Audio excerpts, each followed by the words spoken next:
बिहार आज 111 साल का हो गया है।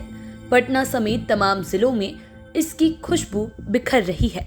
देशों में इसका डंका बज रहा है। दिल्ली के हाट बाजार में बिहार महोत्सव का आयोजन हुआ है।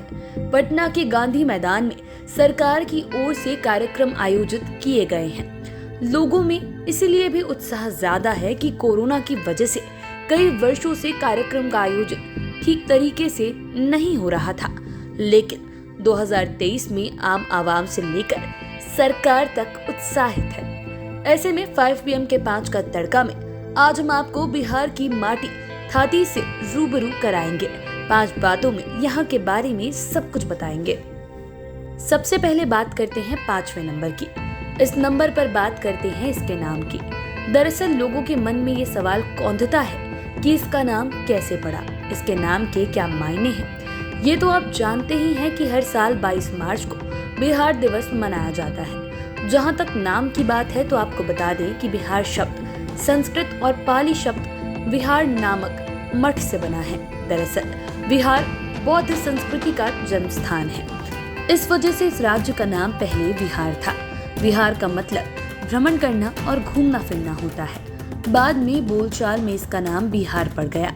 अब तो इसके अंग्रेजी स्पेलिंग के भी मतलब निकाले जाने लगे हैं, उसके मीनिंग्स बताए जा रहे हैं। दरअसल बिहार के अंग्रेजी नाम में BIHAR है और इसे काफी शानदार ढंग से बताया गया है।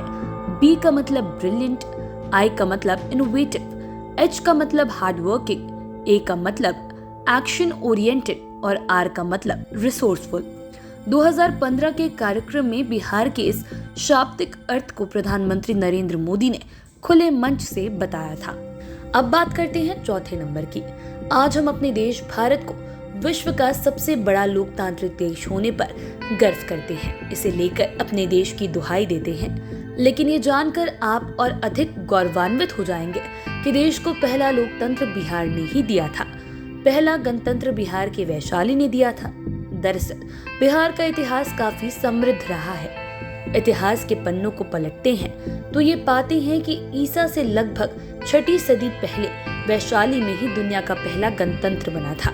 ये वैशाली गणराज्य के नाम से जाना जाता था।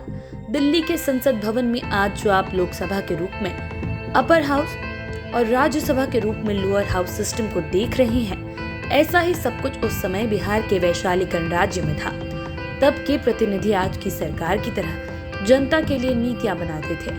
वैशाली में गणराज्य की स्थापना लिच्छवी शासन में हुई थी। इतना ही नहीं, आजाद भारत को पहला राष्ट्रपति भी बिहार ने दिया है। जीरादेई के डॉक्टर राजेंद्र प्रसाद बने थे बिहार के पहले राष्ट्रपति। और तो और पूरी दुनिया को जीरो देने वाले महान खगोल शास्त्री आर्यभट्ट भी बिहार के थे। अब बात करते हैं तीसरे नंबर की। बिहार का अध्यात्म से भी गहरा लगाव रहा है। यहाँ का कण कण पावन है। दरअसल बिहार में केवल सम्राट चंद्रगुप्त, सम्राट अशोक, राजनीतिज्ञ चाणक्य ही नहीं बल्कि शांति के संदेश देने वाले कई भगवान भी हुए हैं। पूरी दुनिया में शांति का संदेश देने वाले भगवान बुद्ध, भगवान महावीर का जन्म बिहार में ही हुआ था। भगवान बुद्ध ने बौद्ध धर्म और भगवान महावीर ने जैन धर्म की शुरुआत की थी। दोनों धर्मों का विस्तार विदेशों तक हुआ था। खासकर बौद्ध धर्म तो बिहार से बाहर निकलकर भारत के कोने कोने में पहुंच गया। चीन, जापान, श्रीलंका, म्यांमार, तिब्बत आदि देशों में आज भी आपको बौद्ध धर्म के अनुयायी मिल जाएंगे। माँ सीता का जन्म भी बिहार की धरती में हुआ था। इतना ही नहीं, माँ सीता का भगवान राम से पहली बार मिलन भी इसी धरती पर हुआ था। और तो और लव कुश का जन्म भी बिहार में ही हुआ है। इन सब के अलावा सिखों के 10वें गुरु यानी गुरु गोविंद सिंह जी का जन्म भी इस धरती पर हुआ। पटना साहिब स्थित हरमंदिर तख्त में दशमेश गुरु का जन्मोत्सव हर साल मनाया जाता है। अब बात करते हैं दूसरे नंबर की। बिहार में भले ही आज शिक्षा में गिरावट आ गई हो, लेकिन इसका पौराणिक काल शिक्षा के मामले में काफी समृद्ध रहा है। एक समय था जब नालंदा विश्वविद्यालय का नाम बड़े गर्व से लिया जाता था। अब ये धरोहर का रूप ले चुका है। दरअसल ये दुनिया के सबसे पुराने विश्वविद्यालयों में से एक रहा है और हमें गर्व है कि ये इसी माटी पर अवस्थित है। 12वीं शताब्दी के आसपास इस विश्वविद्यालय को कुछ लोगों ने नष्ट कर दिया था। इसे तोड़ फोड़ कर बुरी तरीके से क्षतिग्रस्त कर दिया गया था। यहाँ की किताबों को लेकर वो भाग गए थे। ये स्थान पूरी तरह खंडर में तब्दील हो गया था, लेकिन 2016 में बिहार सरकार ने इसकी सुधरी स्थान को यूनेस्को वर्ल्ड हेरिटेज में शामिल किया गया।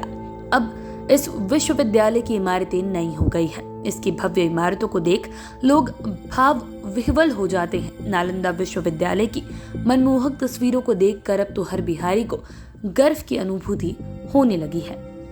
अब बात करते हैं पहले नंबर की।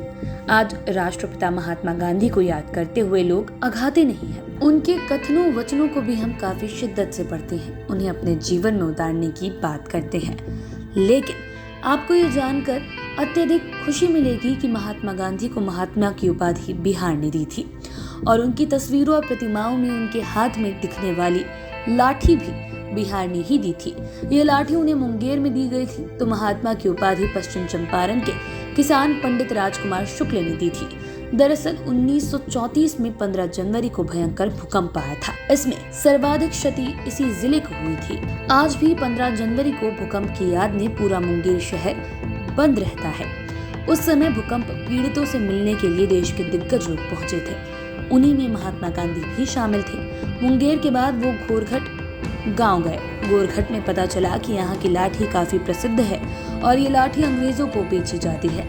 इसी का इस्तेमाल अंग्रेज भारत के फ्रीडम फाइटर के खिलाफ करते हैं। इसी दौरान गांव के लोगों ने महात्मा गांधी को उपहार में लाठी दी।